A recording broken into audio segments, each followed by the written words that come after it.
That was from my favorite TV show of all time, of course, the bass line from You All Everybody. All my losties out there. All right, so you may not be able to tell just by looking at me, but I am a gigantic nerd. I'm a big old nerd. I love science, I love math, I love physics. I'm an engineering student at Texas A&M Texarkana. So I thought I would share with you some of my all-time favorite icebreakers, if you will. Now, there are 3 levels, and remember, the courtesy laugh is the best invention of all time. Exactly. Level 1, how can you tell if an engineer is extroverted or not? Exactly. He looks at your shoes instead of his own. Level 1. Here's level 2. A photon walks into a hotel, and the bellhop says, "Hey, can I help you with your bags?" And the photon says, "No, I'm traveling light." Because it's a photon. All right, level 3. Some of you may not get this. Where are my electrical engineers in the house? Here we go. Why do Polish airlines only allow left side seating? Because everyone knows that Poles in the right-hand plane are unstable. I love it. That's for you senior engineering students. So I am very big into physics, science, and math. And so I've decided to merge these 2 concepts, a physics concept and a leadership concept. I'm going to speak about how to maintain momentum after the launch. Now, if you've seen Despicable Me, you know that every projectile has at least 2 parts. Every projectile has 2 parts. Those parts are direction and magnitude. Every projectile has direction and magnitude. So if we're going to launch this weekend, we need direction and we need magnitude. Now, I found that the greatest way to add direction to our launching is with SMART goals. Now, we've talked about this a little bit today and yesterday, but SMART goals are specific, measurable, attainable, relevant, and time-bound, depending on which version that you use. So specific, how do we make our goals more specific? Well, easy. If you say, my goal is to go to college, then you could make it specific by saying, my goal is to go to the University of Oklahoma for an electrical engineering degree. This is, if we are to model this as a projectile, this would be our bullseye, right? This tells us what specific spot we are hitting. Now, measurable is the next part. That tells us when we have hit it.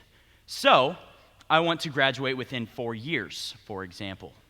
So, we have specific, we have measurable, we have attainable. That tells us how far away we are. Attainable, is it possible to achieve this goal? If we are 10 yards away from this bullseye, it is going to be a lot easier to hit this goal if it is there instead of 300 yards away, correct?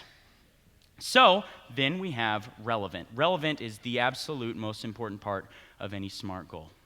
Now, if you have relevance, you're good to go. You propel on forward to meet your dream. If you forget why you are doing what you're doing, though, it will fall flat on its face. I like to think that everyone here has a goal that is worthy of putting up on a fridge. We need to remember why it is relevant. So stick it on your fridges, and when your friends come over, they'll say, "Hey, did your little kid draw that?" And you'll say, "No, that is mine." And it is relevant.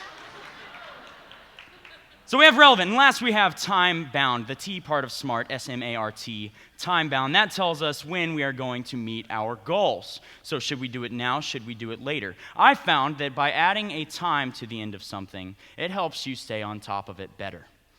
So that's direction. Everything has direction and magnitude. Next, we have magnitude.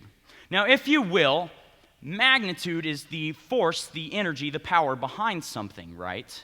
So if we are to throw a dart, it is how far this will go. This is one of the most important parts, and we often forget about it when we set SMART goals. So I like to imagine magnitude and velocity and these kind of things in terms of Olympic sports, because it's very easy to do these things. We have the javelin throw, we have the shot put. We also have the different kind of jumps or leaps, if you will, David Dollar.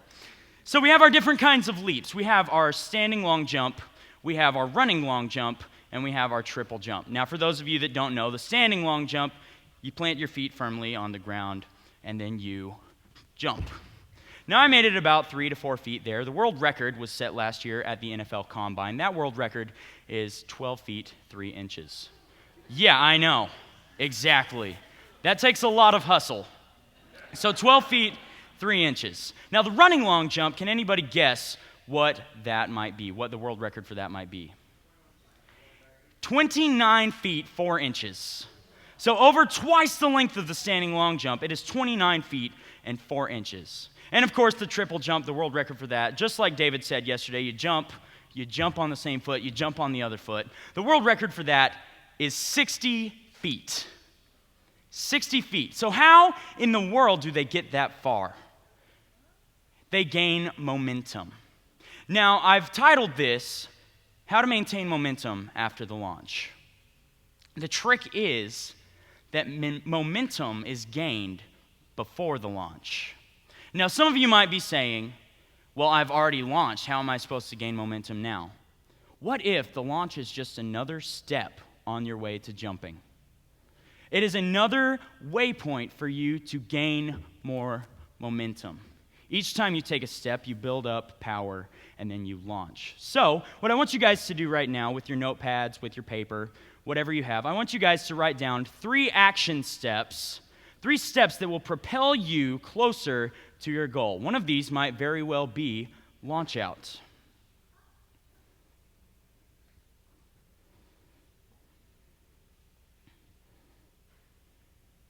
For example, one of mine is speaking here today. One of mine was leading a camp earlier this week in Texarkana, Texas, with a group of high school students. Positive momentum, however, is only gained in one direction, and that is the direction of your goal. If you go any other direction, then you lose momentum, because your vector, a physics term, your vector is pointed in a specific direction. Anywhere aside from that direction is going to be negative. So positive momentum is gained when you start running in the correct direction. I'm going to end this with a challenge. Aim your goal, plan your steps, start running, and take the leap. And of course, what good is any sporting event, any Olympic event, without a crowd? We're here to watch you succeed, and we can't wait for you to jump. Thank you.